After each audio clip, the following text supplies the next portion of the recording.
నమస్కారం. మా గల్ఫ్ న్యూస్కి స్వాగతం. ప్రతిరోజు 6 దేశాల తాజా వార్తల బులెటిన్ మీకు అందించబడుతుంది. బహ్రెయిన్లో గడువు తీరిన ఆహార ఉత్పత్తుల తేదీలను ఫోర్జరీ చేసి మార్చడం, నిల్వ చేయడం, మార్కెటింగ్ చేసిన అతిపెద్ద ఆహార భద్రతా కేసులో ముగ్గురికి 3 ఏళ్లు, 19 మందికి 2 ఏళ్లు జైలు శిక్ష విధించిన విషయాన్ని బహ్రెయిన్ మీడియా ఈ నెల 20న వెల్లడించింది. ప్రవాసీల శిక్షాకాలం పూర్తయిన తర్వాత డిపోర్ట్, దేశ బహిష్కరణ, స్వదేశానికి పంపడం చేస్తారు.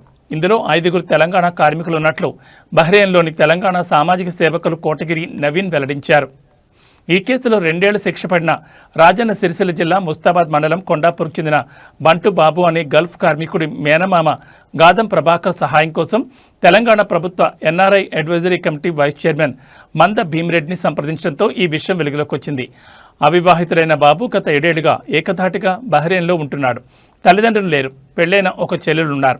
గల్ఫ్ తదితర దేశాలకు ఉద్యోగానికి వెళ్లిన ఏ దేశ పౌరులైనా స్థానిక ఆచార వ్యవహారాలను, అక్కడి సివిల్, క్రిమినల్, కార్మిక చట్టాలను గౌరవించాలి, పాటించాలి.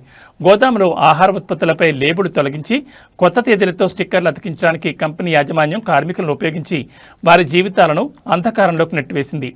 యాజమాన్యం చెప్పినట్లు డ్యూటీ చేయడం, చేసే పని మంచో చెడో అవగాహన లేకపోవడం 19 మంది ప్రవాసీ కార్మికుల పాలిట శాపమైందని తెలంగాణ గల్ఫ్ కాంగ్రెస్ అధ్యక్షులు సింగిరెడ్డి నరేష్ రెడ్డి ఆవేదన వ్యక్తం చేశారు.